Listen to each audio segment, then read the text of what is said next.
দ্বিতীয় হুগলি ব্রিজে একটা ঘটনা ঘটেছে। হ্যাঁ, কি ঘটনা? তৃণমূলের মন্ত্রী বনাম বিজেপির সাংসদ। কেন এই কথা বলছি, ছবিটা দেখলেই বুঝতে পারবেন। দ্বিতীয় হুগলি ব্রিজে বাবুল ভার্সেস অভিজিৎ, সাংসদের গাড়ির বেপরোয়া গতির অভিযোগ। দেখুন ঠিক কি হয়েছিল আগে।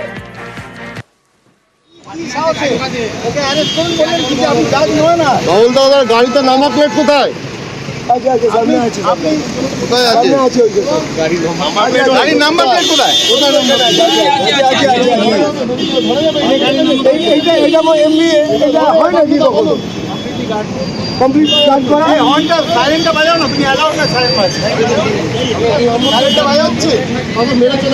বাজাও না, এতক্ষণ থামালে কেন? না বাজাও না সাইরেন, তুমি এখন বাজাচ্ছ না। ভয় দিচ্ছেন, উনি ভেতরে বসে আছেন। আমার বাবা মা তুলে গালাগালি কেন দেবে? গাড়িতে অ্যাক্সিডেন্ট হয়ে যেত, তুমি ঘন্টা বাজাও। সাইরেন বাজাচ্ছিলে কি বাজাচ্ছিলে না, এখন বাজাচ্ছ না কেন? তো অনেকক্ষণ ধরে ওখান থেকে সাইরেন বাজিয়ে বাজিয়ে উঠছিল। তুমি বাইকগুলো সব অ্যাক্সিডেন্ট হয়ে যেত, আমি বলছি কি করবো? এত বড় একটা লোক আর ভেতরে বসে আছে।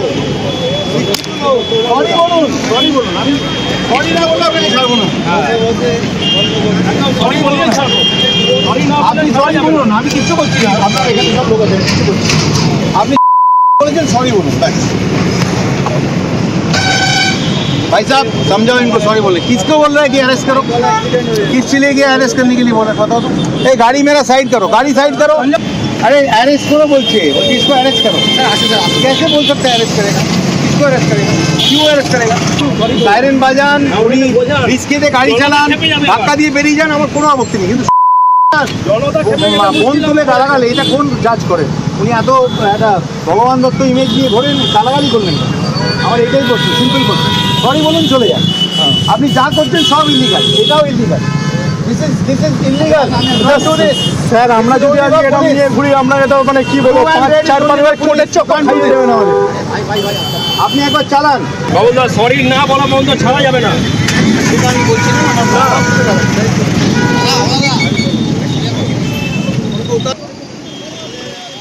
ঠিক কি ঘটেছে আরো ডিটেল দেবাশিস জানাতে পারবে। দেবাশিস, যা বুঝলাম সাংসদের গাড়ি বেপরোয়া গতিতে ছিল এমনটাই অভিযোগ, আর প্রতিবাদ করেছেন বলে বাবুলকে কুকথার অভিযোগও রয়েছে। একেবারে দেখো, যে ঘটনাটি ঘটে গতকাল রাত্রি 9টা থেকে 9:15-র মধ্যে, যখন বাবুল সুপ্রিয় তার হাওড়ায় বাড়িতে ফিরছিল, সেই সময় পিছন থেকে হঠাৎ করে বিজেপি সাংসদ অভিজিৎ চন্দ্যোপাধ্যায় তার গাড়ি কিন্তু সাইরেন বাজিয়ে ও গতি একেবারে বলবো জড়ো গতিতে সেই গাড়ি ওভারটেক করতে যায়। এবং বাবুল সুপ্রিয় তিনি নিজে কিন্তু ড্রাইভ করছিলেন এবং সে কিছুটা নিয়ন্ত্রণ হারায় এবং তার গাড়িতে কার্যত ধাক্কা লাগতে পারে দুটি বাইকের। সেই অবস্থায় দাঁড়িয়ে কিন্তু ফের গাড়িটিকে ধাওয়া করে বাবুল সুপ্রিয়, তারপরে গাড়িটিকে দাঁড় করায়।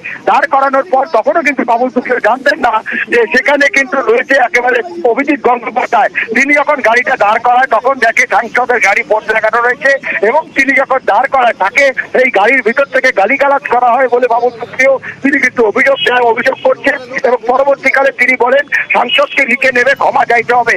দীর্ঘক্ষণ বাকবিতণ্ডার পর অবশেষে ঘটনাস্থলে এসে পৌঁছায় পুলিশ। পরবর্তীকালে বাবুল সুপ্রিয় যেহেতু রাস্তা জ্যাম হচ্ছিল, সেই কারণে তিনি দাবি করেন যে রাস্তা জ্যাম হচ্ছিল, সেই কারণে তিনি তার বাড়ি চলে আসেন। এবং পরবর্তীকালে শিবপুর থানায় আরো একটি অভিযোগ ওঠে যে বাবুল সুপ্রিয়কে ডেকে নেওয়ার হুমকি পর্যন্ত দেয় গাড়িতে বসেই সাংসদ অভিজিৎ গঙ্গোপাধ্যায়। এবং সেই মর্মেই কিন্তু শিবপুর থানায় একটি লিখিত অভিযোগ দায়ের করেছে বাবুল সুপ্রিয়।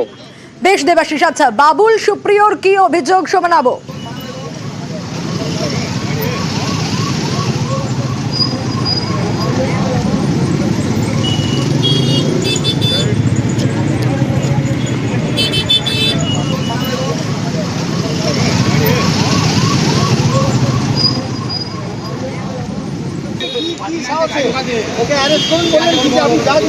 বাবুল দাদার গাড়িতে নাম্বার প্লেট কোথায়?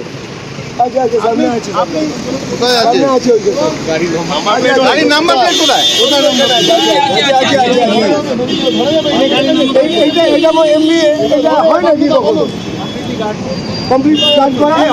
সাইরেনটা বাজাও না, তুমি অ্যালাউড না সাইরেন সাইরেনটা বাজাও না, এতক্ষণ থামালে কেন? না বাজাও না সাইরেন, তুমি এখন বাজাচ্ছ না। ভয় দিচ্ছেন, উনি ভেতরে বসে আছেন। আমার বাবা মা তুলে গালাগালি কেন দেবে? গাড়িতে অ্যাক্সিডেন্ট হয়ে যেত, তুমি ঘন্টা বাজাও। তুমি সাইরেন বাজাচ্ছিলে কি বাজাচ্ছিলে না, এখন বাজাচ্ছ না কেন? তো অনেকক্ষণ ধরে ওখান থেকে সাইরেন বাজিয়ে বাজিয়ে উঠছিল। তুমি বাইকগুলো সব অ্যাক্সিডেন্ট হয়ে যেত। আমি বলছি বলে তুমি আমায় বললে? কি করবো?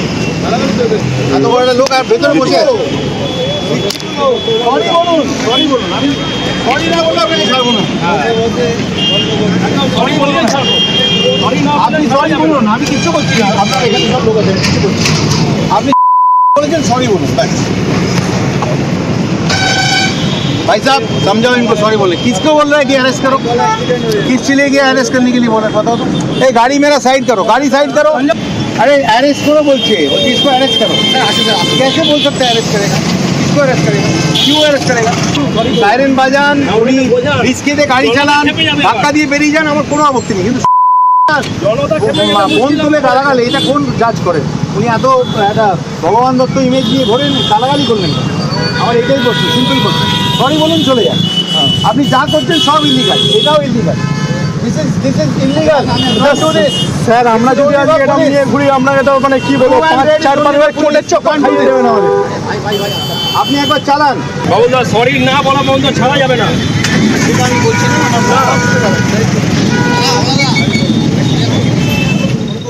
এখন শুনলাম সব জায়গায় বলছেন যে বাবুল সুপ্রিয় নাকি মদ্যপ অবস্থায় গাড়ি চালাচ্ছিলেন।